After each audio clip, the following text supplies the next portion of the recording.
Stick around until the end of the video to find out which 3 people won last week's giveaway.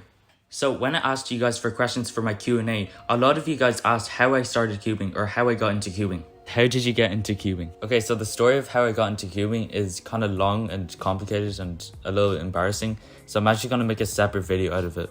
In this video, I'm finally going to tell you guys the story. So the story of how I got into cubing all started when I was around 6 years old.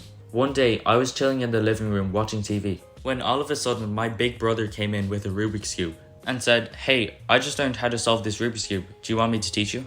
At the time, I was pretty bored, so I said sure. So over the next few hours, he showed me how to solve the Rubik's Cube. He even made a few notes to me showing how to do each case. After a few days of practicing with my brother's notes, I was finally able to solve the cube without any help.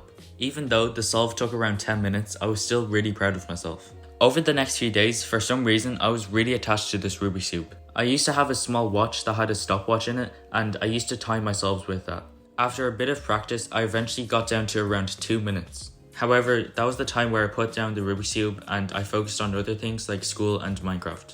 Many years passed until I was 11 years old. One day I was in school and someone in my class brought their Rubik's Cube into class. However, they weren't even able to solve it. That made me a little bit confused as to why they even brought it into class. They were only able to do 2 sides and that was enough to impress everyone. I was watching this thinking, they can only do 2 sides, I can do better than that.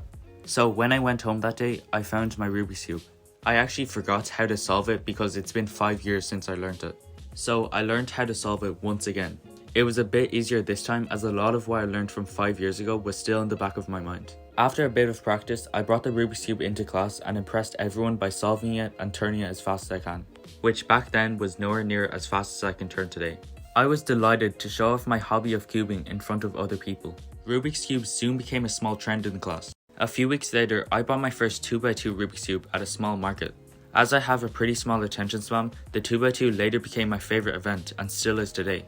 Hopefully one day I can get a national record. Okay, back to the story.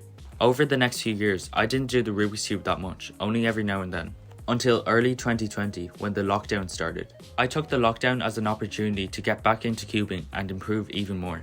So I took cubing a lot more serious and improved a lot in the next few months. Fast forward to December and that's when I started making cubing videos on YouTube. My YouTube journey has only been a couple of months, but it has been incredible and that's all because of you guys. I cannot thank you guys enough for making this journey amazing so far and we're only going up from here. Okay, now it's time to announce the 3 winners who have been picked at random from last week's giveaway. Congratulations to the winners. I'll get in contact with each of you individually to arrange delivering your prize. There were over 500 entries, which was way more than I expected, so thank you to each and every one of you.